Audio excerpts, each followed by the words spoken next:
إن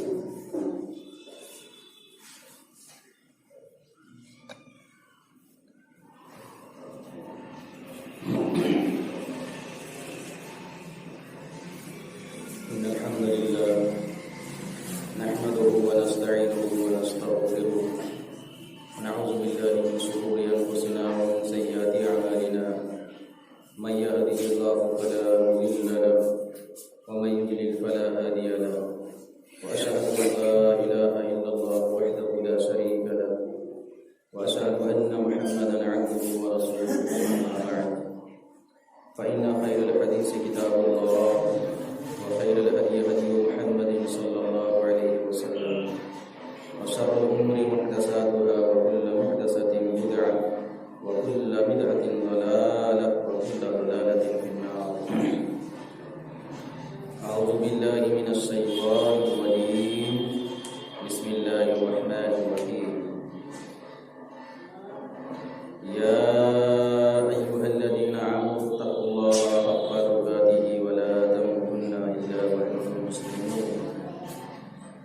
يا أيها الناس اتقوا ربكم الذي خلقكم من نفس واحدة وخلق منها زوجها وبث منهما رجالا كثيرا ونساء واتقوا الله الذي تساءلون به والأرحام إن الله كان عليكم رقيبا.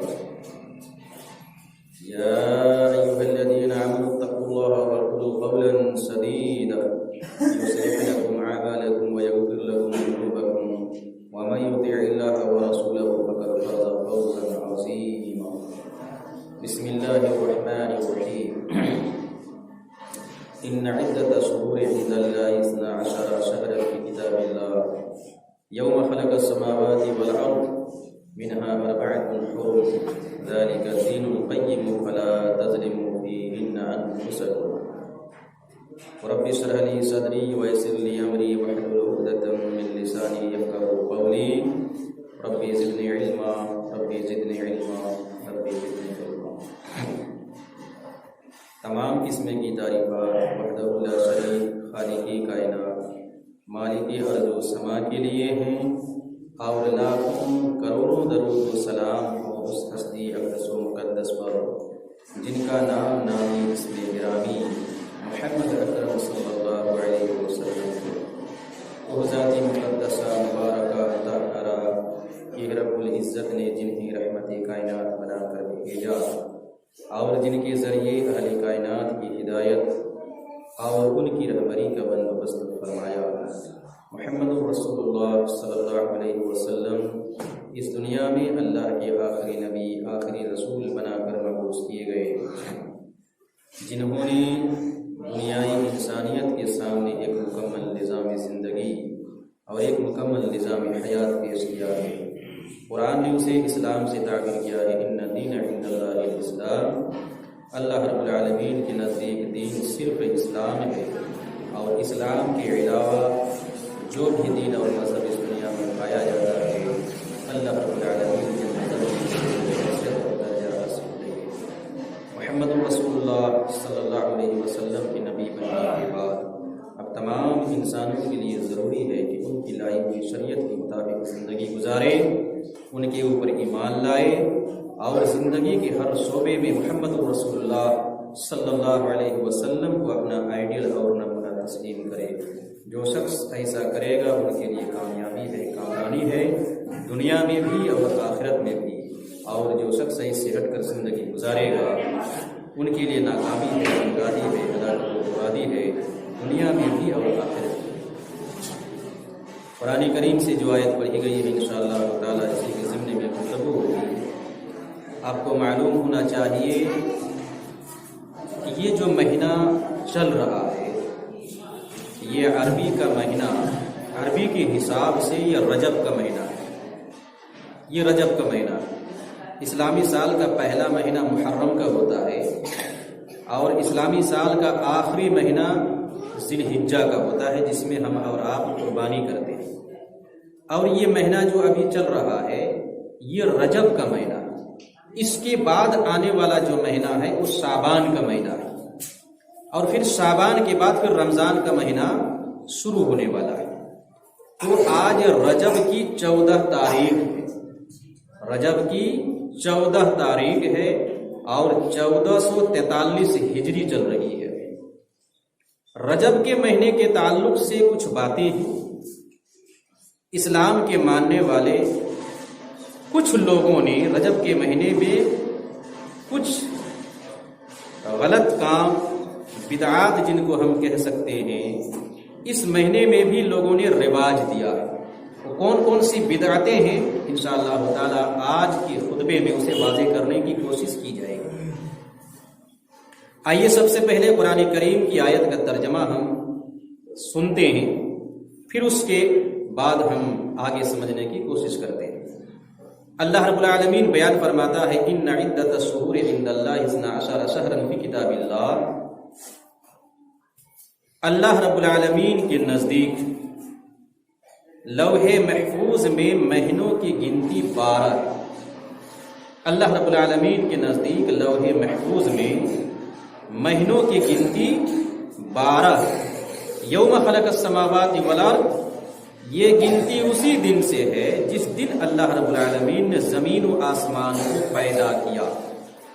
زمین و آسمان کو اللہ رب العالمین نے جس دن پیدا کیا اسی دن سے کیا ہے مہینوں کی گنتی چلی آ رہی ہے۔ 12 مہینے، سال میں 12 مہینے۔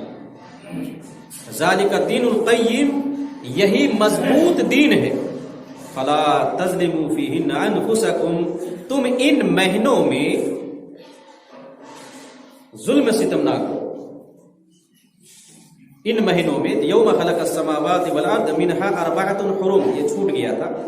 ان میں سے کچھ مہینے جو ہیں 4 مہینے حرمت و ادب والے، عزت و تکریم والے مہینے ہیں۔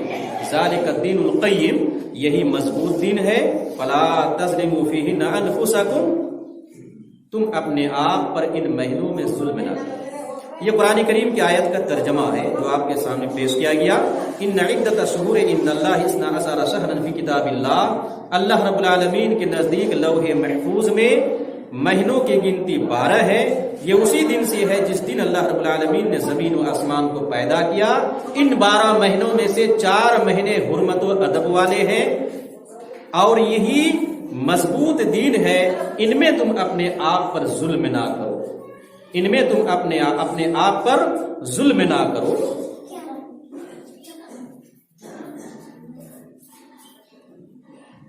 یہ سورہ توبہ کی آیت ہے۔ تو اللہ رب العالمین نے حرمت و ادب والے مہینہ کا ذکر کیا کہ 4 مہینے حرمت و ادب والے ہیں، سال بھر میں 12 مہینے ہوتے ہیں۔ یہ اللہ رب العالمین نے واضح کیا۔ یہ حرمت اور ادب والے مہینے، عزت والے مہینے کون کون سے ہیں؟ آئیے، صحیح بخاری کی حدیث ہے، حضرت ابو بکر رضی اللہ تعالی عنہ راوی حدیث سے کہتے ہیں السنۃ 12 شہرا منہا 4 حرم، کہتے ہیں کہ سال بھر میں 12 مہینے ہوتے ہیں، ان میں سے 4 مہینے حرمت و ادب والے۔ پھر مہینوں کو الگ کر کے دکھایا کہ 4 مہینے حرمت و ادب والے کون کون سے ہیں۔ فرمایا ذوالقعدہ، ذوالحجہ، محرم۔ یہ ذوالقعدہ، ذوالحجہ اور محرم کے جو مہینے ہیں یہ 3 مہینے لگاتار ہیں۔ 3 متوالیات، 3 مہینے یہ لگاتار ہیں، ذوالقعدہ، ذوالحجہ اور محرم۔ اور اس کے بعد ایک مہینہ آتا ہے رجب کا، جو یہ مہینہ ابھی چل رہا ہے اور آج رجب کی 14 تاریخ ہے۔ یہ رجب کا ایک مہینہ ہے جو شعبان اور اس سے پہلے جو مہینہ، ابھی رجب سے پہلے جو مہینہ ہے جمادی الثانیہ، اس کے بیچ میں یہ مہینہ آ رہا ہے رجب کا مہینہ، یہ بھی حرمت و ادب والا مہینہ۔ تو 4 مہینے حرمت و ادب والے، 3 مہینے تو لگاتار ہیں، ذوالقعدہ، ذوالحجہ، محرم، اور یہ ایک رجب کا مہینہ ہے جو شعبان سے پہلے آتا ہے اور جمادی الثانی اس کے بعد میں آتا ہے، دونوں کے بیچ میں مہینہ پڑتا ہے۔ اس مہینے کے تعلق سے جو بدعتیں ہیں، جو خرافات ہیں اور جو لوگوں کے غلط عقائد ہیں، انشاءاللہ تعالی اسے واضح کرنے کی کوشش کی جائے گی۔ تو اللہ رب العالمین نے قرآن نے جو بیان فرمایا کہ 4 مہینے حرمت و ادب والے ہیں، تو حرمت و ادب والے ہیں اس کا مطلب کیا ہے؟ ان مہینوں میں زیادہ سے زیادہ نیک اعمال کرنا، برائیوں سے اپنے آپ کو روک لینا، یہی ان کی عزت و تکریم ہے، ان کا ادب ہے کہ زیادہ سے زیادہ ان مہینوں میں آپ نیک اعمال کریں اور ہر طرح کے گناہ سے آپ بچ جائیں، اپنے آپ کو روک لیں۔ حرمت و ادب والا جو مہینہ قرار دیا ہے، زمانہ جاہلیت میں لوگ جو آپس میں جنگ و قتال کرتے تھے، ایک قبیلہ دوسرے قبیلے سے وغیرہ جو جنگ و قتال ہوتا تھا، تو وہ زمانہ جاہلیت میں لوگ یہ جو 4 مہینے حرمت و ادب والے ہیں وہ بھی ان کا احترام کرتے تھے۔ اسلام کے زمانے سے پہلے کا جو زمانہ ہے، زمانہ جاہلیت میں لوگ ہیں، ابھی اسلام نہیں آیا ہے، محمد الرسول اللہ صلی اللہ علیہ وسلم ابھی نبی نہیں ہوئے ہیں، ان مہینوں کا وہ بھی خیال کرتے تھے، ان کی حرمت کا، ان کی تعظیم کا۔ ان مہینوں میں جنگ و قتال نہیں کرتے تھے، اپنے آپ کو روک لیتے تھے، جبکہ جنگ کرنا، لڑائی کرنا، ایک دوسرے کو قتل کرنا، چھوٹی سی چھوٹی بات پر کیا ہے تلواریں بے نیام کر دینا، یہ ان کی گھٹی میں پڑی ہوئی تھی، لیکن ان 4 مہینوں میں اپنے آپ پر قابو رکھتے تھے۔ لیکن ناگزیر حالات میں کچھ حالات ایسے ہو جاتے تھے کہ اب جنگ کرنا ان کے لیے ضروری سمجھ لیتے تھے، تو ان مہینوں میں بھی وہ جنگ کر لیتے تھے، لیکن ان مہینوں کے بدلے میں کسی اور مہینے کو جو حرمت و ادب والا نہیں ہے ان کو حرمت و ادب والا مہینہ قرار دے دیتے تھے۔ یہ اپنی طرف سے ان کا تھا، اپنی طرف سے شریعت کو انہوں نے کیا ہے موڑ دیا تھا، توڑ دیا تھا، جیسا چاہ رہے تھے ویسا کر رہے تھے، گھر کا کھلونا سمجھ لیا تھا انہوں نے کہ گھر کا کھلونا جب جہاں چاہیں جس وقت چاہیں اس کو رکھیں، اٹھائیں، پٹکیں، کھیلیں، پھینکیں، توڑیں، ویسے انہوں نے سمجھ لیا تھا۔ یہ 4 مہینے حرمت و ادب والے ہیں، وہ احترام ضرور کرتے تھے، لیکن بعض اوقات ان میں بھی وہ جنگ کر لیتے تھے، اور کسی اور مہینے کو جیسے ربیع الاول کا مہینہ ہے وہ حرمت و ادب والا مہینہ نہیں ہے، لیکن اس میں جنگ کرنے کی ضرورت پڑی، کر لیے، اور اس مہینے کو کیا ہے حرمت و ادب والا وہ قرار دے دیے، یہ اپنی طرف سے کر لیتے تھے۔ بہرحال تفصیل مطلوب نہیں ہے، سمجھانا صرف میں چاہتا ہوں کہ حرمت و ادب کا مطلب کیا ہے، کیا کرنا چاہیے اس میں۔ تو یہ حرمت و ادب والا مہینہ، اس مہینے میں خصوصی طور پر جنگ و قتال کرنا، لڑنا، اسلام جائز نہیں قرار دیتا ہے۔ اسلام نے اس چیز کو بھی برقرار رکھا، ان کی حرمت کا بھی خیال رکھا، اور ان مہینوں میں جنگ کرنا، قتال کرنا جائز نہیں ہے، حرام ہے۔ مسلمانوں کو یہ ہدایات دی گئی ہیں، نبی کی پوری زندگی عملی نمونہ ہے کہ آپ صلی اللہ علیہ وسلم نے ان مہینوں میں جنگی پیش قدمی کبھی نہیں کی، جنگ کو نہیں چھیڑا ہے، پیش قدمی نہیں کی ہے، پہل نہیں کیا ہے۔ اسلام میں چونکہ منع ہے، یہ ان مہینوں کا خیال رکھا گیا ہے، اس لیے نبی پاک صلی اللہ علیہ وسلم نے خیال رکھا، صحابہ نے خیال رکھا کہ ان مہینوں میں کیا ہے جنگ و قتال نہیں کرتے تھے، پیش قدمی نہیں کرتے تھے۔ ہاں ایسی صورت میں کہ دشمن تمہارے اوپر اگر ان مہینوں میں بھی مسلط ہو جائیں اور آپ کو جنگ کرنے پر مجبور کر دیں، کہ آپ مجبور ہو جائیں کہ اس کے بغیر آپ کے لیے چارہ کار نہیں ہے، تو آپ اپنا دفاع کر سکتے ہیں، بچاؤ کر سکتے ہیں۔ کہ مشرکین آپ کے اوپر حملہ کر دیے، اور یہ مہینہ حرمت و ادب والا کا ہے، چاہے رجب کا ہو، چاہے ذی الحجہ کا ہو، چاہے ذی القعدہ کا ہو، چاہے محرم کا ہو، کافروں نے آپ کے اوپر، آپ کے قبیلے کے اوپر، آپ کے شہر کے اوپر، آپ کے ملک کے اوپر، آپ کے بستی کے اوپر حملہ کیا ہے، تو اب آپ کو بھی کیا ہے ہاتھ پر ہاتھ دھرے بیٹھے نہیں رہنا ہے گھر میں۔ اسلام نے یہاں اجازت دی ہے کہ تم بھی کیا ہے ان کا مقابلہ کرو، دفاع کرو، اپنا بچاؤ کرو، اجازت ہے، لیکن تم کو پہل نہیں کرنا ہے، پہل نہیں کرنا ہے ان مہینوں میں، یہی اس کا مطلب۔ قرآن کہتا ہے یسألونک عن الشہر الحرام قتال فیہ قل قتال فیہ کبیر، یہ قرآن نے بیان کیا ہے، سورہ بقرہ کی آیت ہے، آیت نمبر 217 ہے۔ اے نبی پاک، یہ لوگ آپ سے ان مہینوں میں جو حرمت و ادب والے ہیں، جنگ و قتال کے تعلق سے سوال کرتے ہیں، پوچھتے ہیں، قل کہہ دیجئے قتال فیہ کبیر، کہہ دیجئے کہ ان مہینوں میں جنگ و قتال کرنا یہ بڑا گناہ ہے۔ بڑا گناہ کہا کہ جائز نہیں ہے، قرآن نے بھی واضح کر دیا، اس کی تفصیل بتلا دی۔ وضاحت کر دی. تو معلوم یہ ہوا کہ حرمت و ادب کا مطلب ان مہینوں میں جنگ و قتال نہیں کرنا ہے، پہل نہیں کرنی. مشرکین اگر کر دیتے ہیں تو آپ کو جواب دینا جائز ہے، جواب دے سکتے ہیں. اگر جواب نہیں دیں گے تو آپ سب مارے جائیں گے، اس لیے جواب دینا وہاں پر ضروری ہے. اور دوسرا ادب و احترام کا مطلب کہ ان 4 مہینوں میں آپ ہر طرح کی برے کام سے اپنے آپ کو بچا لیں اور زیادہ سے زیادہ نیک اعمال کریں. علامہ ابن کثیر اپنی تفسیر میں ذکر کرتے ہیں، عبداللہ ابن عباس رضی اللہ تعالیٰ عنہ سے روایت نقل کرتے ہیں کہ ان مہینوں میں زیادہ سے زیادہ نیکی کریں گے تو اس کا ثواب بھی اللہ زیادہ دے گا، اور گناہ کا جو کام کریں گے تو اس کا گناہ بھی اللہ زیادہ دے گا، کئی گنا بڑھا کر دے گا. یہ اس کا مطلب ہے. اے بچے خاموش رہیے. ان مہینوں میں اگر آپ نیکی کرتے ہیں، ان مہینوں کا ادب کا خیال کرتے ہوئے، تو اللہ رب العالمین ثواب میں اضافہ بھی کرے گا. ایک نیکی کر رہے ہیں لیکن اللہ کئی نیکیاں آپ کو لکھے گا. اور اگر آپ ان مہینوں میں گناہ کا کام کرتے ہیں، گناہ ایک کر رہے ہیں لیکن کئی گناہ آپ کا لکھا جائے گا. یہ بھی ہے، دونوں طرف ہے. نیکیاں بھی زیادہ ملیں گی اور گناہ کرتے ہیں تو گناہ بھی زیادہ ملے گا.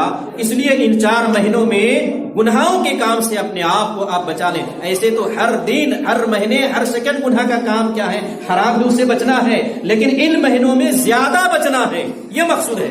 ایسا نہیں ہے کہ ان 4 مہینوں میں اپنے آپ کو گناہوں سے روک لیں اور باقی 8 مہینے سال بھر میں جو بچتے ہیں ان میں خوب گناہ کا کام آپ کریں.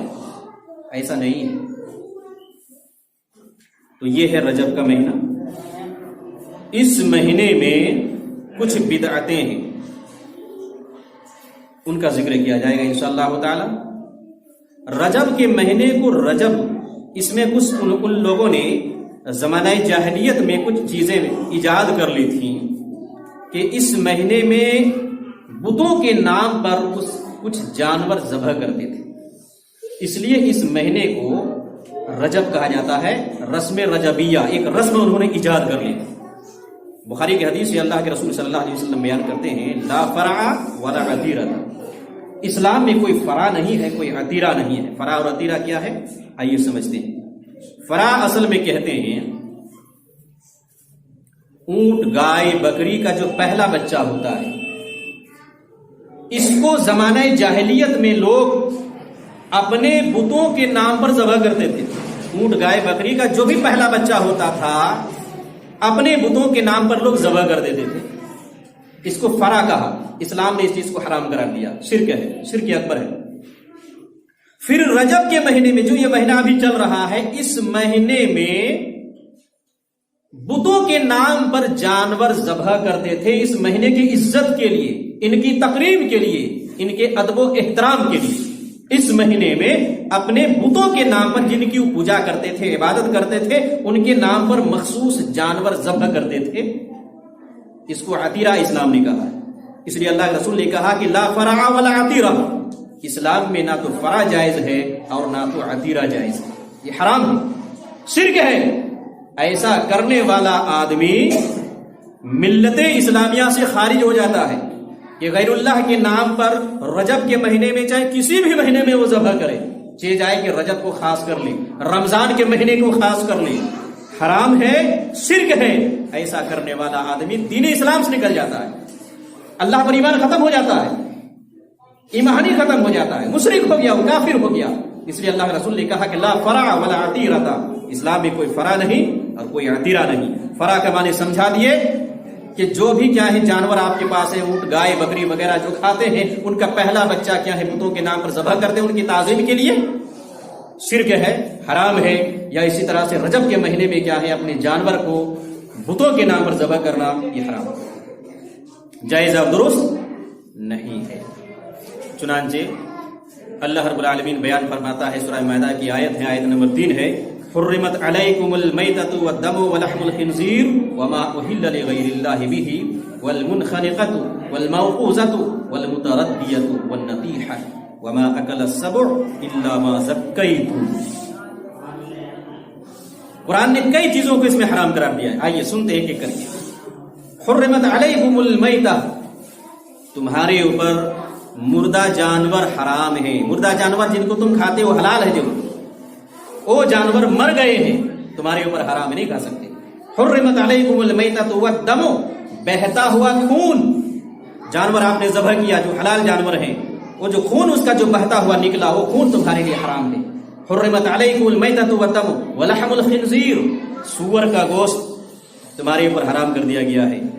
وما اہل لغیر اللہ بہ، اور غیر اللہ کے نام پر جو ذبح کیا گیا ہے، غیر اللہ کے نام پر جو ذبح کیا گیا ہے وہ بھی تمہارے اوپر حرام. کیا فرمایا اللہ رب العالمین نے؟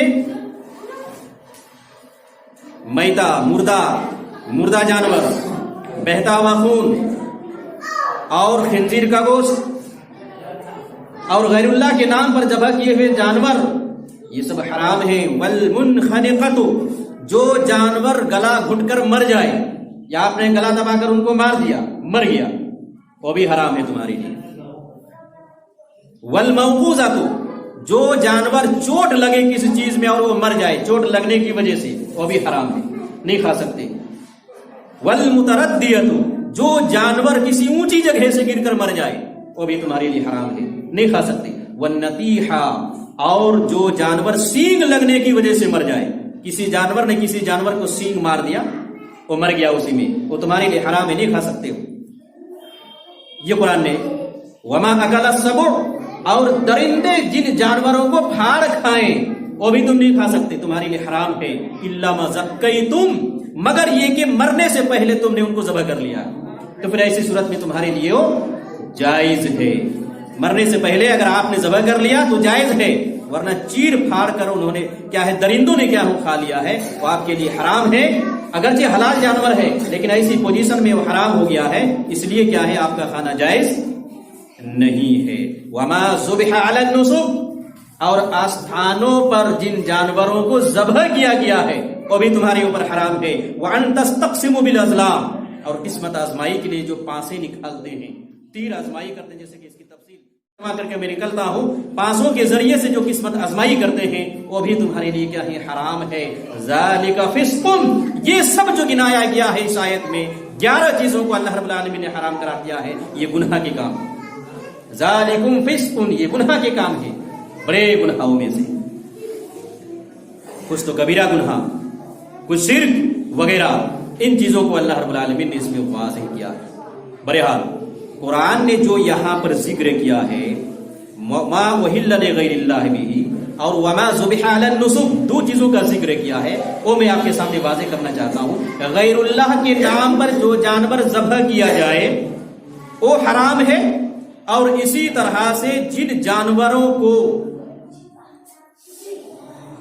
آستانوں پر ذبح کیا جائے، ایسی جگہ میں جہاں پر شرک کا کام ہوتا ہے، یا عرس لگتے ہیں، میلے لگتے ہیں، مورتیاں اٹھائی جاتی ہیں، یا قبر کی پوجا کی جاتی ہے، یا مزارات وغیرہ ہیں، اگرچہ آپ نے بسم اللہ کہہ کے بھی ذبح کیا ہے لیکن ایسی جگہوں میں بسم اللہ کر کے جانور ذبح کر دیا ہے آپ نے، تب بھی وہ حرام ہے آپ کے لیے، کھانا اس کا درست نہیں ہے، چونکہ غیر اللہ کے نام پر آپ نے ذبح کیا اور پھر ایسی جگہ میں آپ نے ذبح کیا ہے جہاں شرک ہو رہا تھا، جہاں اس سے پہلے غیر اللہ کی پوجا ہو رہی تھی، شرک کا کام ہو رہا تھا، غیر اللہ کی عبادتیں ہو رہی تھی، غیر اللہ کے نام پر میلے لگ رہے تھے، عرس لگ رہا تھا، یہ مزار تھا، قبر تھی، اس کے نام پہ وہاں سب کچھ ہو رہا تھا اللہ کو ناراض کرنے کے لیے. اگرچہ آپ نے بسم اللہ کہا ہے اور جانور کو ذبح کیا ہے تب بھی آپ کے لیے حرام ہے، اور اگر آپ نے بسم اللہ نہیں کہا، غیر اللہ کا نام لیا ہے، ذبح کیا ہے، تب بھی آپ کے لیے حرام. یہ آپ سمجھ لیجیے اس بات. وما لغیر اللہ بہ اور وما ذبح علی النصب، وما اہل لغیر اللہ بہ وما ذبح علی النصب، یہ میں نے آپ کو واضح کیا. تو رجب کے مہینے میں جو غیر اللہ کے نام پر رجب کے مہینے کی تعظیم کے لیے جو جانور ذبح کرتے ہیں وہ کیسے حلال ہو جائیں گے؟ وہ حرام ہے، وہ شرک پر مبنی ہے، شرک اکبر ہے، بڑا گناہ ہے، بڑا شرک ہے. ملت اسلامیہ سے کیا ہے، اس گناہ کی وجہ سے انسان نکل جاتا ہے، اس کا ایمان ختم ہو جاتا ہے، ملت اسلامیہ ہی سے انسان نکل جاتا ہے. اب دیکھیے مسلمانوں کا ایک بڑا طبقہ غیر اللہ کے نام پر جا کر مرغ ذبح کرتے ہیں، جانور ذبح کرتے ہیں، مزار میں جاتے ہیں، کسی پیر کے پاس جاتے ہیں، کسی بابا کے پاس جاتے ہیں، وہاں عرس لگتا ہے، میلہ لگتا ہے سالانہ،